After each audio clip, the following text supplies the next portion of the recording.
मैं क्वेश्चन करना चाहता हूं इंडिया गठबंधन से, इन्होंने जो इनका मैनिफेस्टो है उसमें इंफ्रास्ट्रक्चर डेवलपमेंट के बारे में क्या लिखा हुआ है? सब फ्रीबीज की बातें करते हैं, ये आजादी के 77 साल बाद सबका विकास होना चाहिए, सामूहिक विकास होना चाहिए, लेकिन मेरा क्वेश्चन सुप्रिया मैम से था कि अगर देश जो है वो धर्म के नाम पे बट ही गया है तो फिर कांग्रेस धर्म के नाम पे आरक्षण की बात क्यों कर रही है? ये देश के लिए खतरनाक नहीं है?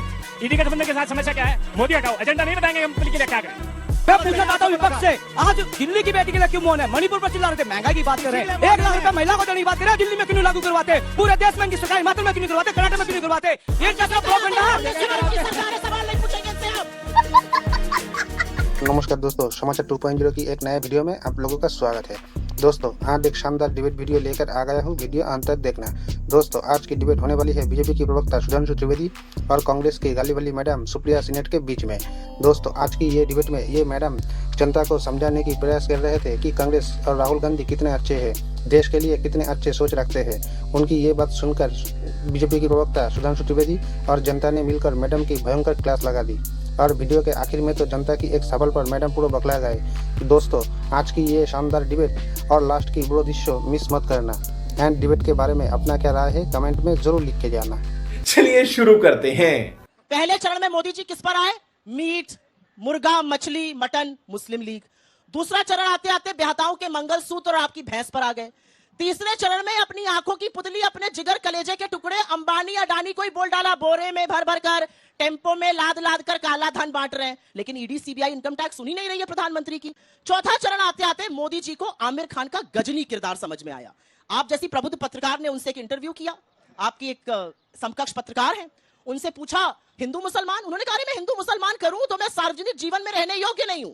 जिस व्यक्ति का वजूद ही वो करके है जो 4 घंटे बाद फिर हिंदू मुसलमान करने लगा तो गजनी के कैरेक्टर में आ गए। और 5वां चरण आते आते नरेंद्र मोदी जी और उनकी प्रोपेगेंडा मशीनरी उनको महाप्रभु भगवान जगन्नाथ का अनुयायी नहीं, प्रभु को उनका भक्त बताने लगी। जो संबित पात्रा ने कहा वही नरेंद्र मोदी ने एक इंटरव्यू में कहा कि मैं ईश्वर का दूत हूं, मुझ में दैवीय शक्ति है। ये क्या हो गया है भाजपा को? ये कहां का अहंकार है, कहां का घमंड है? और कोई अकेला ये, और मैं यहां पे ये जरूर बोलना चाहती हूं, ये प्रोपेगेंडा कोई अकेला प्रवचन नहीं दिया है मिस्टर पात्रा ने। यही बात कहते हैं चंपत राय, ये बात कहते हैं देवेंद्र रावत, ये बात कहते हैं गिरिराज सिंह, ये बात कहती है कंगना रनावत। अरे हो क्या गया है भाजपा को? हमारे आराध्यों को, हमारे इष्टों को इस तरह से अपमानित करने का हक किसने दिया है? रुको जरा, सब्र करो। देखिए मैं कहना चाहता हूं, इन्होंने कहा कि वो गजनी का किरदार, तो भैया अब तो ऐसे ऐसे वीडियो आ रहे हैं राहुल गांधी जी के, गजनी नहीं गजनवी किरदार याद आ रहा है। पहले क्या था, आप क्या बोल गए? और तो और छोड़िए, कहा नहीं लिखा हुआ भूल जाते हैं। अपनी सरकार के समय की पार्लियामेंट्री कमेटीज का लिखा हुआ भूल गए, नेहरू का लिखा भूल गए, इंदिरा का लिखा भूल गए, राजीव जी का लिखा भूल गए, और अब आके कहने लगते हैं कि नहीं साहब मैं कह रहा हूं तो मैं कह रहा हूं भाई छोड़ दो, पार्टी छोड़ दो, देश छोड़ दो। अपने खानदान का तो याद रखो, जो उन्होंने कहा था उसकी बात करें। इसलिए किसको, मगर देश की जनता को सब कुछ याद है कि किसने कब बोला था, क्या बोला था, किस मकसद से बोला था। मैं कहना चाहता हूं संबित पात्रा ने तो उस विषय के ऊपर तुरंत माफी भी मांगी है, उपवास भी किया है। और जहां तक भारतीय संस्कृति, हिंदू धर्म और सनातन धर्म के ऊपर इनके दिल में दर्द की बात है, मैं पूछना चाहता हूं, इरेडिकेशन ऑफ सनातन धर्म के लिए माफी मांगी जिसमें कहा गया हिंदू धर्म का समूल नाश। मैं पूछना चाहता हूं कि आपने कहा कि राम थे नहीं, उसके लिए माफी मांगी? आपने राम मंदिर का लौटा दिया इनविटेशन, उसके लिए माफी मांगी? अरे भाई कोई किसी को आमंत्रित करता है, जाइए ना जाइए, आपके घर में कोई शादी वो लिख के भेजता मैं नहीं आऊंगा, ये तो सिर्फ अपमानित करने के लिए होता है ना। और तो और ये बाकी बात कहते हैं, इनकी 3 पीढ़ियां जाके बाबर की कब्र के ऊपर सिजदा करके आई हैं। 59 में जवाहरलाल नेहरू, 68 में इंदिरा गांधी और 2005 में मनमोहन सिंह जी के साथ राहुल गांधी, और किस ढंग से करके आई हैं सुनिए। उसके लिए उन्होंने माफी मांगी कभी? मुझे राइट टू अभी के 5 मैं दूंगी। हाँ। 5 चरण पे आइए ना। 5 चरण अब तो इनके तो नेता वो हैं जहां जहां चरण पड़े संतन के तहत घंटाधार होता चला गया है। 138 साल के इतिहास में पहले ऐसे अध्यक्ष बने हैं जो 2 बार पार्टी को ऐसी स्थिति में लाए हैं कि मुख्य नेता विपक्ष बनने लायक संख्या कांग्रेस नहीं जुटा पाई है, और उसके बाद दावा इतना जबरदस्त है कि छोड़ के तो भाग गए। देखिए 2019 बाद छोड़ दिया उन्होंने, मैं अध्यक्ष नहीं रहूंगा। छोड़ दिया तो शांति से घर बैठते, कहते जो अध्यक्ष रहेगा वो चलाएगा। ना ना नहीं, नया यात्रा मैं ही निकालूंगा, ठीक है, फिर दूसरी वाली यात्रा भी मैं ही निकालूंगा। 700 किसानों की शहादत मोदी जी की नाक के नीचे हुई। आप हमसे पूछ रहे हैं किसान को एमएसपी देने का वादा मोदी जी ने किया था, नहीं किया। किसान एमएसपी मांग रहे हैं, हमने तो लिख दिया है एमएसपी की कानूनी गारंटी देंगे और 16 लाख करोड़ मित्रों का नहीं किसानों का कर्जा माफ करेंगे। आपने किसान के ऊपर 21 लाख करोड़ का कर्जा चढ़ाया है, आपने इस देश के ऊपर 205 लाख का कर्जा चढ़ाया है, हर व्यक्ति पर लाख रुपए से ज्यादा का कर्जा है। क्या बात करते हैं आप लोग? आप किसान की बात इनसे पूछिए, अपने घटक दल से। किसानों किसानों की बात, किसानों की शहादत की बात। और ये जरूर पूछिए कि जिस दिल्ली की राजधानी में, राष्ट्र की राजधानी में हम खड़े, यही तो आना चाहते थे मलूक साहब किसान। उन किसानों के लिए सड़कें किसने खुदवा दी, कीले किसने गड़वाई, उनके ऊपर आंसू गैस के बम गोले किसने छोड़े, किसने किसानों को मवाली, आतंकवादी, नक्सली और न जाने क्या क्या कहा। आप उनके गिरेबा में जाकर बैठ गए तो अब आपको नहीं पूछते, पहले आप ऐसे सवाल पूछते थे। मैं बताना चाहता हूं, एपीएमसी एक्ट जिसको इन्होंने कहा काला कानून है, जो वापस किया, आज की डेट में जहां से राहुल गांधी सांसद है, केरल में एपीएमसी एक्ट नहीं है। अच्छा, तो इसके हिसाब से काला कानून है। निकालिए अब सुनिए, अपने सीखे फोन और मत, देखिए सीखे केरल मत, में अब APMC अब है मैं टर्न पे कि बोलिए। नहीं है? अब मैं कह रहा हूं, अगर एमएसपी की कानूनी गारंटी चाहिए तो कानून बनाना है, तो अपने राज्य में क्यों नहीं बना रहे हो? अब मैं बता रहा हूं, सुनिए, किसी चीज को गैर कानूनी घोषित करना राज्य का काम है। Law and order is state subject. जैसे अगर हमने धर्मांतरण को गैर कानूनी करना था तो हमने कर दिया, हमने उत्तराखंड में लागू कर दिया, तमाम चीजों में तुम क्यों नहीं लागू कर रहे हो? तुम्हें पता है कि सिर्फ नाटक करना है और करना नहीं है। अन्यथा बताइए, कर्नाटक में कर दीजिए, पंजाब में 10 साल तक क्यों नहीं किया? और जो इन्होंने वादा किया था वो कितने झूठे किए। इन्होंने कहा 5,000 रुपए बेरोजगारी भत्ता देंगे, राजस्थान और छत्तीसगढ़ में दे दिया, नहीं दिया। इन्होंने छत्तीसगढ़ के चुनाव में कहा था 2018 में खट खट खट खट 10 दिन में सारे किसानों का कर्जा माफ कर देंगे। नहीं तो 10 दिन में मुख्यमंत्री बदल दूंगा। 10 दिन में छोड़िए, 10 साल मुख्यमंत्री नहीं बदले और आखिर में वो चले गए। अब मैं बताना चाहता हूं, महंगाई बेरोजगारी बात नहीं कर रहा, मैं बताना चाहता हूं। आज बताइए, आज अरे दर नहीं, दर तो आपके बस की नहीं हो, आपके लेवल से बाहर है, आपकी नॉलेज के ऊपर की बात है, वो सपा वालों के बस की नहीं है। अब मैं सिर्फ वो बता रहा हूं भैया, आज बताइए, आज कितने का है पेट्रोल और डीजल? अच्छा, 97 रुपए का है, 20 रुपए का। भाई चिल्लाइए नहीं, नहीं, तरीका ठीक क्या नहीं। किया जाए? आप लगातार डिस्टर्बेंस कर रहे कितने का? हैं। जब हमारी सरकार आई थी तब कितने का था?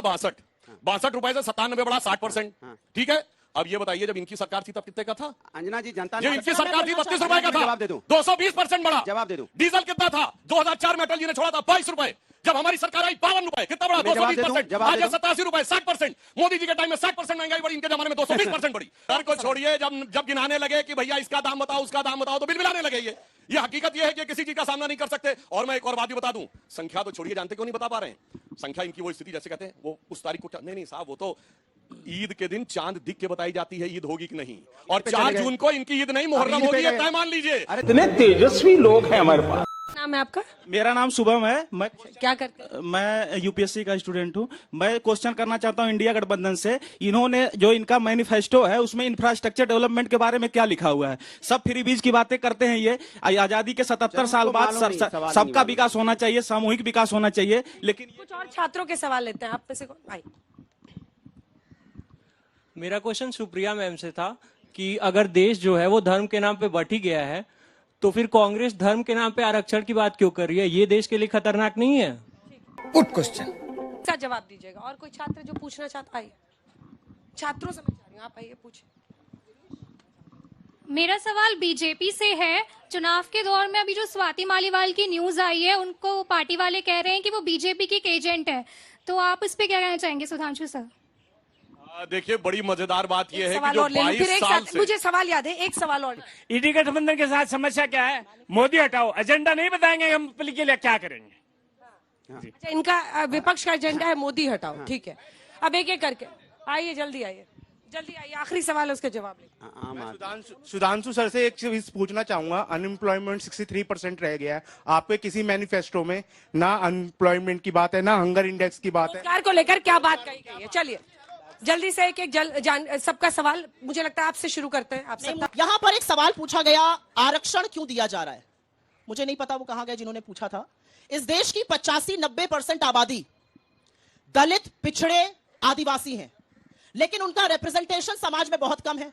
90 गवर्नमेंट ऑफ इंडिया सेक्रेटरीज में से 3 हैं, दे दो। आईआईटी में 4% लोग पिछड़े वर्ग से आते हैं, आईआईएम में 5% लोग पिछड़े वर्ग से आते हैं। तो मैं आपसे पूछना चाहती हूं, क्या पिछड़े, गरीब, सामान्य वर्ग के भी, उनके लिए नीति निर्माण नहीं होना चाहिए? क्या हाशिए पे पड़े लोगों को हाशिए पर ही छोड़ देना चाहिए? और क्योंकि आपने ये सवाल मुझसे पूछा, ये काउंटर सवाल मैं बीजेपी से पूछती हूँ, क्या ये आरक्षण के खिलाफ है या उसके पक्ष में है? हाँ या ना बुलवा लीजिए। हाँ, मैं बता रहा हूँ, आरक्षण खत्म कर दिया गया था। SC ST OBC का आरक्षण जामिया मिलिया इस्लामिया और AMU में पूरा का पूरा खत्म। धर्म के नाम पर केवल एक ही स्टेट भी चीज लगी। अब मैं कह रहा हूँ, आप जवाब दे दीजिएगा, मैं मौका दूंगी, मैं मौका दे रही हूँ, बीच में मत बोलिए, मैं मौका दूंगी, मैं मौका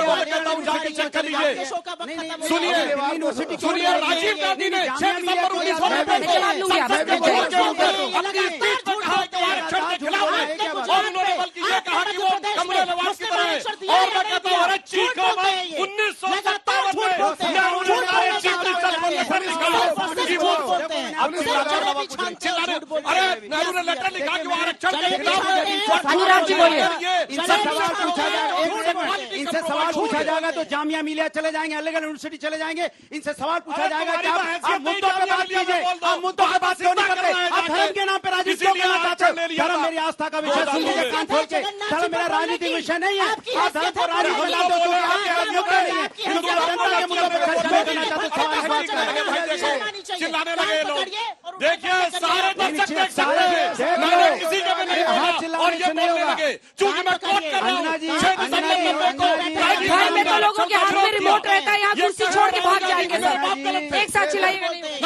देखिए इतनी बड़ी बड़ी बात, सवाल जल्दी से पूछिए, ज्ञान मत दीजिएगा। मैं पूछना चाहता हूँ विपक्ष से, आज दिल्ली की बेटी के लिए क्यों मौन है? मणिपुर पर चिल्ला रहे थे, महंगाई की बात कर रहे हैं, 1 लाख रुपए महिला को देने की बात कर रहे हैं, दिल्ली में क्यों नहीं लागू करवाते? पूरे देश में इनकी सरकार, हिमाचल में क्यों नहीं करवाते, कर्नाटक में क्यों नहीं करवाते? ये कैसा प्रोपेगेंडा है? सरकार है, सवाल नहीं पूछेंगे इनसे आप। वाह दीदी, वाह दीदी, नहीं दीदी, वाह दीदी, दीदी, दीदी।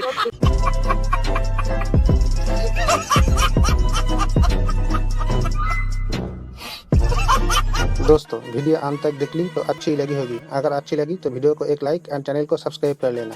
एंड वीडियो के बारे में अपना क्या राय है कमेंट में जरूर लिख के जाना। वीडियो अंत तक देखने के लिए आपको बहुत बहुत धन्यवाद। चलिए मिलते हैं अगली वीडियो में, तब तक के लिए जय हिंद, जय भारत, जय सिया राम।